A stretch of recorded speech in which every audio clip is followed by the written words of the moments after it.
Soir de première, en coulisses, c'est l'ébullition. L'aboutissement d'une année de travail. Aucun stress, j'attends ça depuis tellement longtemps. On parle du 19 mars depuis. C'est aujourd'hui. La Fabrique Opéra, c'est 110 choristes, 200 bénévoles et les élèves d'une vingtaine d'établissements de la région qui travaillent sur le projet. Une coopération exceptionnelle entre amateurs et professionnels. Vous voyez là devant 4000 personnes, c'est impressionnant. Un an de labeur, magnifié sur 4 représentations, mais reprenons depuis le début.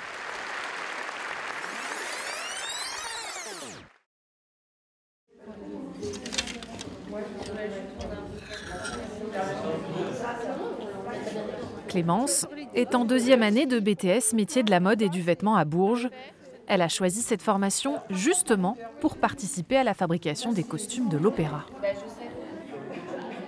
J'ai pas bien sorti mon truc à l'intérieur là et du coup ça me va pas. Et j'en ai une qui est un peu plus haute que l'autre. Sous le regard des professeurs et de la chef costumière, elle corrige son prototype avec Iman, son binôme. Ouais, ok. Elle aussi, elle va la porter la robe. Prenez bien des photos et voir à quel endroit ça s'accroche. Clémence et Iman ont 2 costumes à concevoir pour le personnage du guide, joué par 2 comédiennes différentes. Un défi de taille. C'était pas du tout sûr que tu aies des robes à essayer là. Ok. Bah, il y a quand même 4 costumes pour les pépettes, là. Elles ont bien bossé. Donc du coup, c'est ça. Donc je vais avoir 2 robes. Il y a celle-ci et celle-ci de l'acte 2 jusqu'au final. Déjà, ça rentre. Carmen, c'est elle. La mezzo-soprano Séraphine Cautré a été la dernière interprète choisie par la production lors des auditions. Elle connaît le rôle pour l'avoir déjà joué il y a plus d'1 an sur la scène de l'Opéra de Vichy. Même rôle, mais nouveau costume. Elle est ouverte. J'ai des talons. Ouais, donc c'est bien, tu vas pouvoir. ouais, jouer. C'est ça. Après une journée de correction, les élèves du lycée Jacques-Cœur de Bourges ont 5 mois pour ajuster les patrons.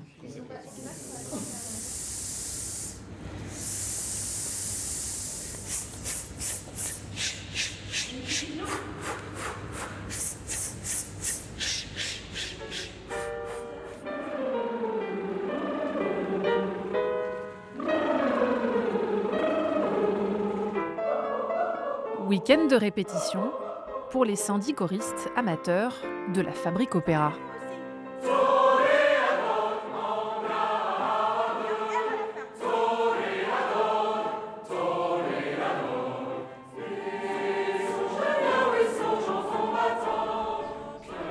Même s'ils connaissent leur partition par cœur, dans l'opéra, il faut savoir jouer.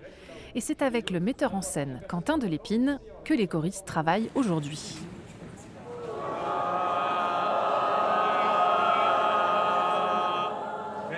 Alors, du point de vue du son, ça n'a aucun sens. En revanche, du point de vue du jeu, dans l'état de corps dans lequel vous êtes, il y a quelque chose qui a lâché, là. Ah oui, il y a des gens autour de moi. Bruno C'est vrai. chante dans une chorale depuis des années. Il a été l'un des premiers choristes à participer à l'aventure à Orléans. Mais chantez. L'envie est toujours là, elle est de plus en plus importante aussi. On a envie effectivement de participer à ce projet qui fait appel à différentes compétences aussi. On a la chance aussi d'être dirigé par une équipe artistique qui est vraiment professionnelle. Et ça, pour des amateurs comme nous, c'est super important. Mais ne voyons pas la galaxie.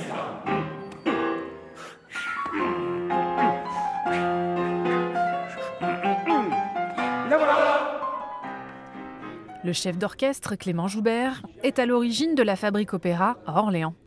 Choisir Carmen de Bizet cette année, c'est un peu retrouver ses premières amours. C'est-à-dire qu'on ne maîtrise jamais une œuvre, je crois, et la reprendre 10 ans après, c'est se souvenir aussi de nos choix d'il y a 10 ans. On a évolué, on a grandi, on a d'autres envies et ça permet de la voir différemment. C'est pour ça qu'on se permet de refaire 10 ans après la même œuvre, parce qu'elle ne sera pas pareille en fait. Une œuvre, on peut la faire de tellement de façons différentes que pour moi, et je pense que pour toute l'équipe, c'est un vrai bonheur de la reprendre.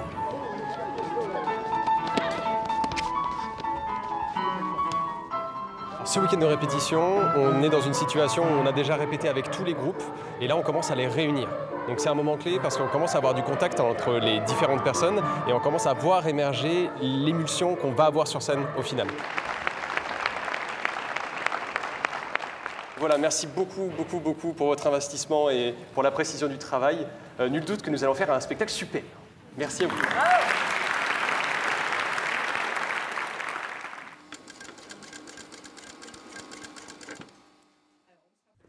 Les choristes ont bien pris leur marque, au costume désormais de prendre forme. Au lycée Jacques-Cœur de Bourges, Clémence commence le gilet pour le costume des guides. On va piquer à 3 cm, sur quelques centimètres seulement, et on laissera le trou pour pouvoir ressortir le tout. Et c'est ce que je dis, c'est de la pelure. T'es en avance ou t'es en retard, toi? Ça va. Je sais pas trop me positionner, mais je pense que ça va. Je suis pas stressée en tout cas. Donc ça devrait le faire. Alors que le BTS de la mode et du vêtement vise à créer du prêt-à-porter, le projet de la Fabrique Opéra fait appel à la créativité des étudiants et de leurs professeurs. Nous, on essaye de faire des vêtements qui correspondent aussi au grade de qualité de ce qu'on attend de nos élèves.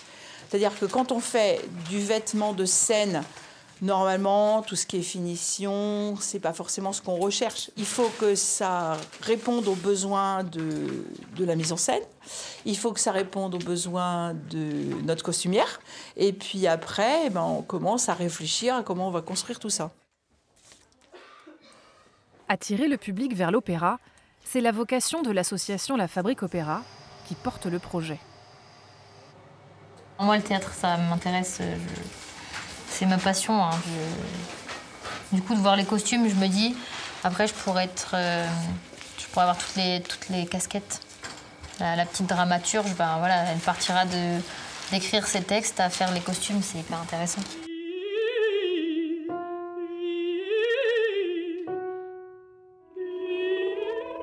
Temps de chauffe pour la future Carmen avant de retrouver l'orchestre.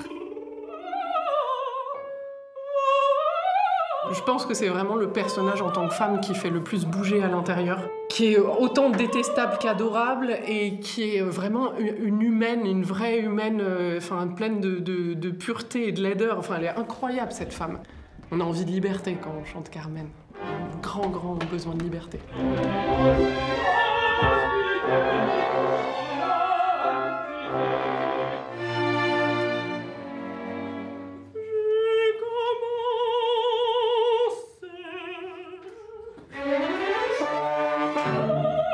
Enfin, l'orchestre et les solistes se retrouvent pour répéter ensemble. L'orchestre, en fait, je ne le vois qu'une semaine avant les spectacles et on a commencé à travailler hier. Donc on ajuste beaucoup de choses encore avec l'orchestre. Là, c'est la première rencontre avec les solistes et c'est là qu'on se rend compte si ce qu'on a travaillé avec les solistes, ça fonctionne avec l'orchestre. Et pour l'instant, ça fonctionne.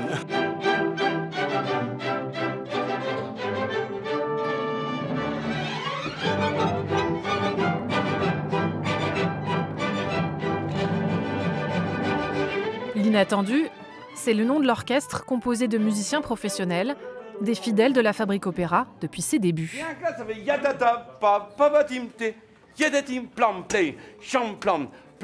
Pensez la noire qui ramène la mesure d'après. Il y a une ambiance particulière qu'il n'y a pas ailleurs, avec les musiciens, avec les chanteurs, avec les décorateurs, avec tout le monde, avec l'équipe technique, l'équipe administrative. Et c'est vrai que c'est une ambiance un peu particulière et qu'on trouve qu'ici. Là, il faut vraiment suivre les chanteurs ou les chœurs. Et on compte beaucoup sur Clément là-dessus, évidemment, mais il faut quand même ouvrir les oreilles et connaître un peu la partition pour pouvoir jouer les choses correctement. La semaine de répétition avec l'orchestre se termine pour les solistes.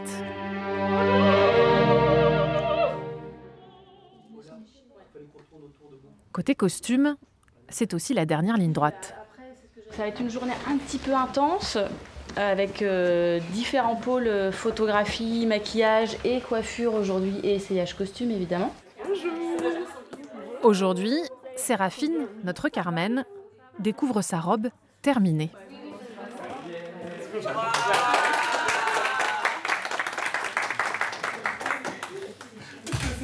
Ah bah oui, je veux bien vous regarder dans la glace. C'est trop beau. Ah ouais. Derniers ajustements, dernières retouches pour que le costume soit le plus confortable possible. Et pour la longueur, alors on fait quoi? Bah, tu peux marcher, ça va finir. Non, c'était gêné? Non, ça va. Hein. Dans les costumes de scène, c'est très très important d'avoir pas mal de boutons qui sécurisent. S'il y en a un qui saute, il y en a un autre qui rattrape le job, histoire de ne pas se retrouver en petite culotte sur scène, ce serait très très très gênant. Comme les jeunes comédiennes qu'elle doit habiller ne sont pas présentes, Clémence joue au mannequin et elle n'est pas très sûre du résultat. Non, j'ai peur. C'est pour montrer le rendu du costume. Ah super, c'est pour les guides. Et il n'y a pas la chemise, mais voilà. La jeune femme de 19 ans est fière d'avoir réussi à coudre un costume dans son intégralité. Je pense que ça m'a aidé à prendre en maturité un peu quand même, parce que du coup, il y a le respect des deadlines vraiment très important. Et puis ça m'a appris à faire de nouvelles choses. Et puis oui, vu que j'ai créé des liens et tout, je me sens vachement plus à l'aise dans la classe et tout ça. Et puis le costume, la scène et tout ça, ça m'intéresse depuis très longtemps. Et du coup, de pouvoir être proche de ça, je suis trop contente. Voilà. Jour de première. Dans 3 heures, les portes s'ouvrent. Menuisier et électro s'affairent pour installer le décor. Dernier briefing pour les solistes. Très bien. J'ai bien peur que sur la suite, vous soyez autonome. Et donc c'est un peu le dernier moment là qu'on a en étant collectif avant de se lancer maintenant dans un spectacle qui va vous appartenir à vous et plus à moi. Le spectacle, c'est un moment qui est crucial, qui est important, dans lequel il se passe quelque chose. Mais le projet a du sens. D'abord parce qu'il y a une rencontre avec les élèves et celle-là a été faite au fur et à mesure. Là, ce qui se passe, c'est la rencontre des élèves avec le public. Et moi, c'est d'abord ça ma priorité. Le public s'installe. Le spectacle peut enfin commencer. En coulisses, tout le monde retient son souffle.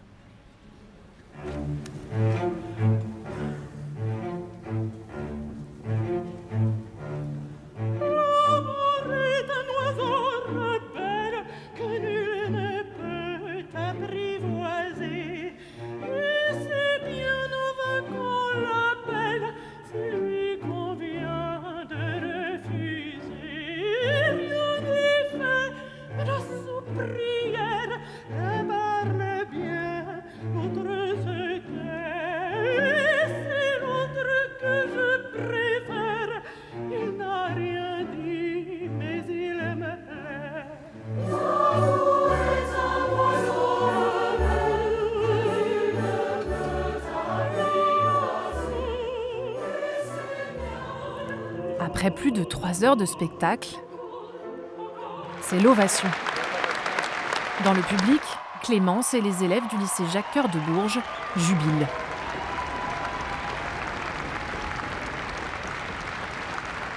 Je suis super contente. Franchement, c'est la première fois que je vois un opéra et c'est hyper... je sais pas, j'ai même pas les mots en fait, c'est super cool et d'avoir vu mon costume sur scène, c'est waouh.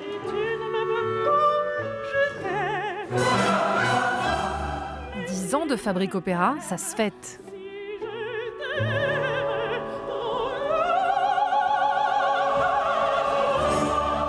Et surtout, pourvu que ça dure.